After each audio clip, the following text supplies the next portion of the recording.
We talk a lot about AI impacting jobs, but what about AI impacting factories? India is changing fast. So is the way we develop, build, and most importantly, innovate. As industries evolve, we need to ask smarter questions. We need to ask about smarter automation. And I have with me Arvind and Rajat from Schneider Electric India to talk more about that. I am Divishi Sarkar and welcome to Discover Open. Now, my first question goes to Arvind. We heard about automation, but what's open automation, if you can just briefly describe? So thank you for having us here, Devashish. Nice talking to you. And as the name suggests, open automation, it's everywhere, it's open. We talk about automation in our daily lives, which has been magnified over the last few years, with social media and with the smarter phones and all that. But in industry, the automation has taken a much more bigger leap, which means like the systems are trying to go towards being much more open. The systems can talk to a lot of many other systems, which are on the shop floor, which are in the factory, which are in the manufacturing or infrastructure space. So it's more connected, with the IT systems. It's much more integrated with the larger framework, of the manufacturing operations, and that is how open automation comes into being. It's also called software-defined automation, which means there is a larger framework, which is more linked to the software, a common operating system or a software system, which can talk to multiple automation systems on the shop floor or in a manufacturing environment. So it makes the system, much more friendlier, much more adaptable, because software, there have been a lot of leaps and bounds as far as technology is concerned, much more evolved. We see so much of AI now in our lives, which is integrated back into the software systems again, and they make it, much more easier to operate while retaining all the elements, basic ingredients of the automation systems. No, just to interrupt over here, we're talking about open automation. What is the closed version of that? I mean, like how it will change developing India's industries? Sure. So very good question, on that. And to just simply break it into pieces, like typically automation systems would be, as they developed, they were proprietary systems, they were linked to some manufacturers, and there was a strong intent of protecting the IP, there for those companies, and they were closed-ended systems. In isolation worked great. They had their own softwares, they had own hardwares, based on chips, and which could integrate with the field devices and make your plants run, in isolation at a very efficient pace. So you're saying that it will break free from the legacy systems that most industries are stuck to. Absolutely. So now, so that was a world which was like evolving, manufacturing taking place. But now we are in a world where we have a lot of these systems and much larger manufacturing areas. You have multiple OEMs for manufacturing those systems. The systems and the machinery can come from any part of the globe, and they come with their own systems, which are linked to a particular set of OEMs and proprietary systems. Now, how do you then break that into something, which is much more easier to operate, for the end customer or the manufacturer in totality? I can take for example, an automotive plant. The machinery can come from Japan, Korea, China, Taiwan, Germany, US, etc. Now, they all have their own systems, which come with that, and it becomes much more easy that way to operate. One simple example, if we had to break it into real life examples in simplistic terms, it's like earlier we used to have phones which were not smart, and they were operating, in isolation, Right. Good, for their longevity, for their features, for ease of operation, etc. But now look at the world where we have smartphones. Right. You can have multiple brands, all of those things, and they operate in the back end, Right. seamlessly integrate best of the technologies. You can incorporate, things which are more complicated. It's not possible for a simple phone manufacturer to make, Right. but it gives you much more flexibility, much more integration, technology friendly, etc., easier to operate. That means the future will be a lot of data driven, right? There will be a lot of data from different manufacturers coming with a picture. How will open automation manage that part? So it's again really a kind of great question. If you actually look at the factory environment, 80% of the data comes from the automation systems, which means like there's still scope to kind of integrate everything else, but that is the bulk of it. If you look at the sustainability part of it, the emissions, which are generated in the world, 40% of them contribute or get contributed from the industry, which means like it has a severe implication as far as efficiency and productivity is concerned. But at the same point of time, the larger, broader things, it could be related to compliance. For example, in pharma industry, the compliance to the systems and maintaining electronic batch records is really important, Right. to comply with the FDA norms and still, come out like being compliant to the regulation is very important, In many other industries, which are like their emission norms that are defined, etc., open automation really helps you kind of get there. Now, another angle or dimension, if I bring in, typically you talk of OT environment, which is operational technology, when we have these automation systems, and then there's a manufacturing or a business environment, IT environment, which is more, business systems running in isolation separately. Traditionally, both of them were working in isolation. Even in the factories, the departments never used to talk to each other so often. They were not so integrated, etc. But now there's a whole possibility of getting everything together. The OT integration is a reality. It gives you much more access of integrating all the business and the manufacturing data. So it's just not about making smarter factories. It is also about enabling sustainability, right? Absolutely. Now, Rajat, you have been waiting patiently for quite some time. Now, I want to know from you, can you just break it down between what is this open automation movement and what makes it unique? First of all, thank you, Debashish, for having us here. Pleasure. The seeds of this movement actually started from Elecrama 25. Yeah, in February this year, Elecrama, which is the world's largest electrical expo, where we this year had a very extensive showcase of our industrial automation portfolio. Right. For us as a company, open automation is not a campaign. We want this to be a movement because we believe that India is changing. India is changing fast. We want to democratize technology. There is a tendency of customers to use legacy systems. We want that tendency to change. We want things to become more open. Therefore, from doing a soft showcase of this open automation in Elecrama, we came out with a full-fledged campaign sometime during early May. The objective really is to go and talk to customers, partners, influencers, policymakers, and bring an entire ecosystem of stakeholders together to really start a conversation about why should automation systems in India be closed and why can't they be open when everyone wants the environment around them to be open. So from there, the journey started. Very happy that we have been able to not only roll out this as a movement, but through systematic efforts over the last few months, we have been able to reach to broader set of stakeholders across the country. Not only we are talking to them about open automation, but we are also demonstrating what open automation, because the proof of the pudding is, of course, giving real example. Like Arvind already alluded to this point that walking the talk is extremely critical. It's not about telling a message. It's about telling a message and demonstrating what it means for today's customers, for today's demanding customers, and also for a changing India.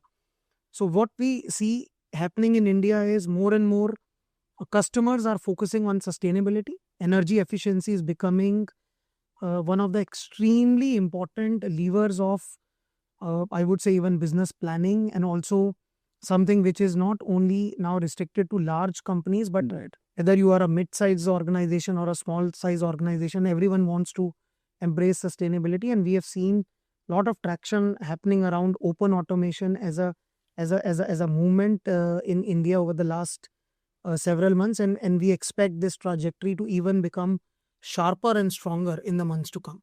So, while the mindset shift is obviously happening, like you mentioned, but if any shift to happen in the factory level, requires a lot of investments as well, right? So, what kind of response are you getting from the industry ecosystem right now with this movement? The response is very encouraging, because when you go and talk about open automation, but you also give them real examples of what this can bring on the table for you, which is a credible impact in terms of better productivity, long-term reduction in cost of operations, making your company and your factory more sustainable, which is like converting your factory into a smart factory. These are some of the tangible benefits which our stakeholders are understanding. And once they understand the real impact which this can have on their operations, the response is very strong. Correct. They want to embrace it, they want to learn more about this, but at the same time, they also want to try this because they believe in this is not a concept. Right. Yeah, this is a real example of what technology can do when it becomes open, how it can transform your operations and eventually can also have a long-term sustainable business impact.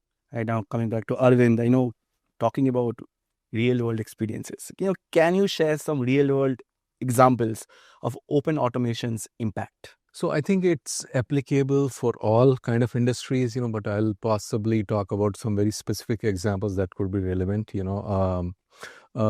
I talk about industry in general, like we go to a lot of industries and we make these kind of systems, work for them for the better productivity, better efficiency, more safety, energy consumption reduction, all those kind of things.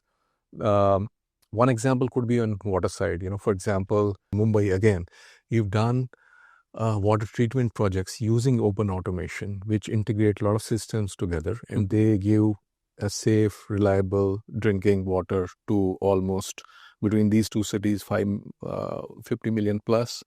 That's interesting. I'll interrupt you over here.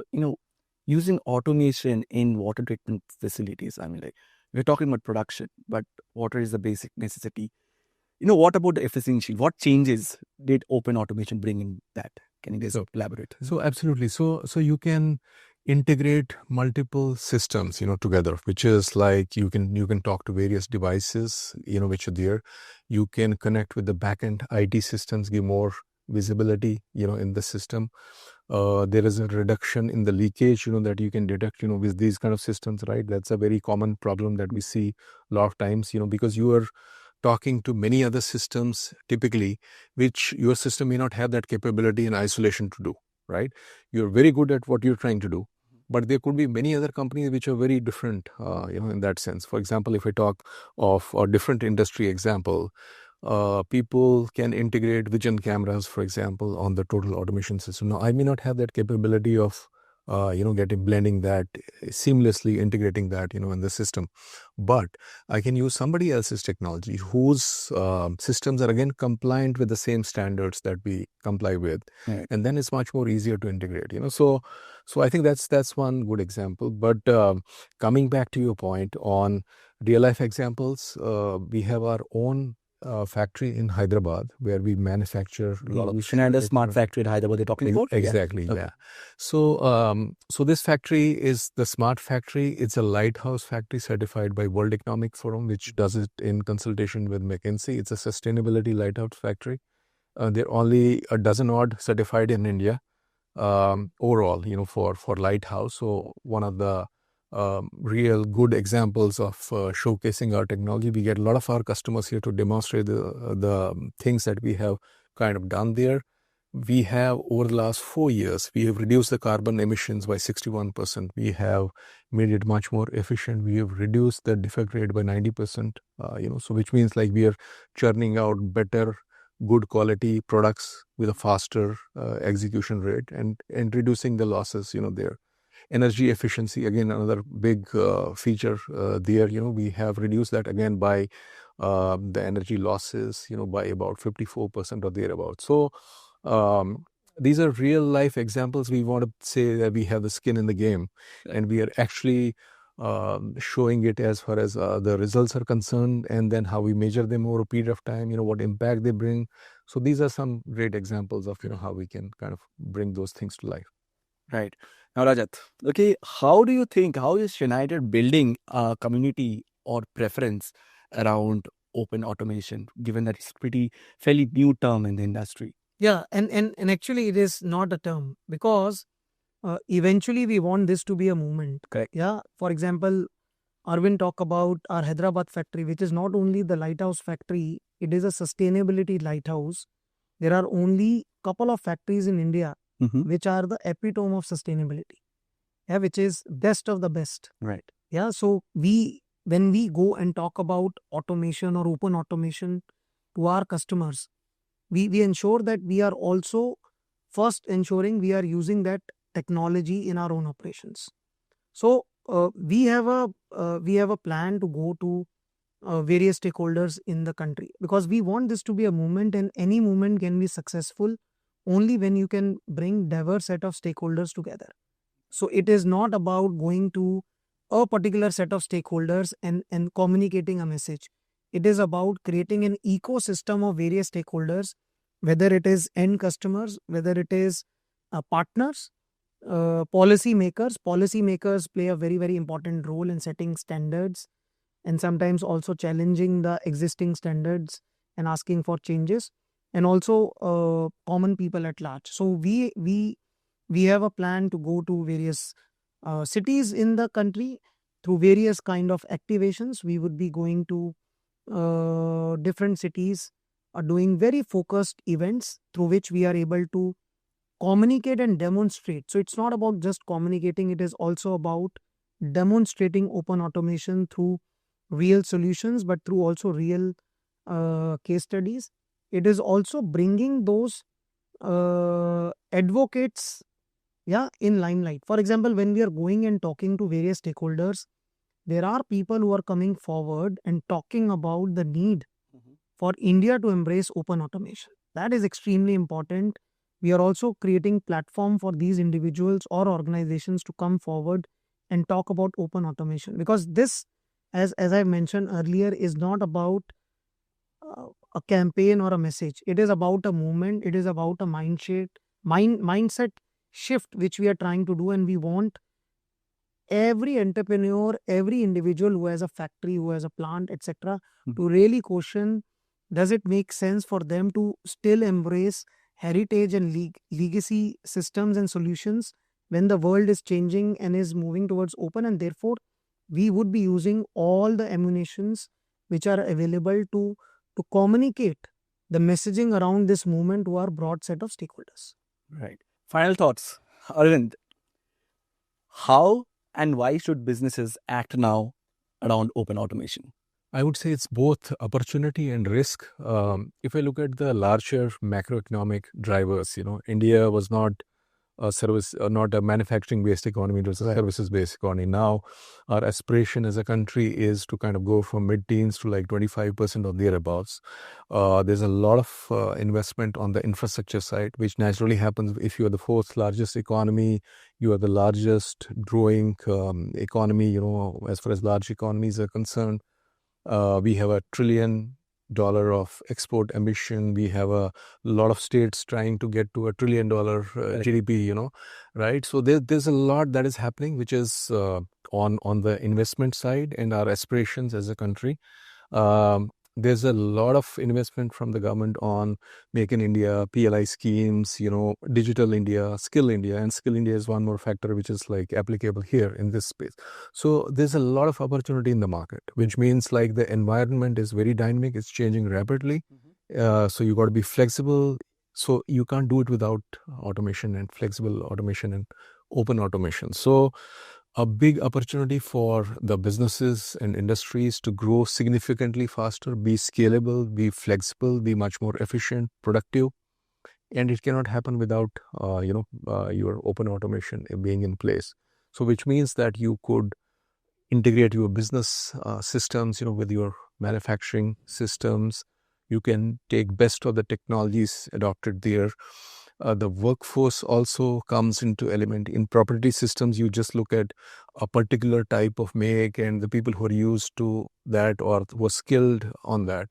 But now this throws open much more possibilities because you have blocks, software-defined blocks that can be kind of integrated. You can work on that. The technology is changing at a rapid pace. You can build up those, the skills become common, at one place, and that solves the problem of skill building also. I'll just give you one example. The quality personnel required for a particular type of machine in, doing the inspections, etc. You need like 8 million workers, so that's a very it looks like a small thing, but that's the kind of example that we're talking about. But once you have uniformity everywhere, the scalability becomes much more easy, the adaptability becomes much more easy. So it's like it's a must do, it's not nice to do any longer. What's your POV, Rajat? See, what I would say that the world is changing very fast. Right. Yeah. Too fast, actually. Too fast. and the time to act is now.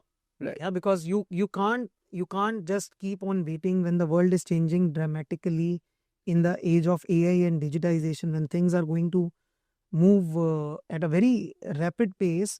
It becomes very important that what are you doing as an individual, as an organization, to be navigating that change proactively. You can't just be waiting and watching for others to do changes for you while you are just sitting and watching others do. I would say, as I mentioned already several times, that this is something which is very relevant for India. Mhm. This is something which is a big belief. Yeah, openness, and that to an automation. As Arvind rightly said, India is becoming a big manufacturing powerhouse. Yeah, and the kind of investments which are happening in India and the growth, automation is going to play a very, very important role. Now, if the automation itself becomes open and the technology becomes democratized, and you are able to run your operations smoothly with the technology which is open, and at the same time you are able to get very tangible benefits of flexibility, productivity,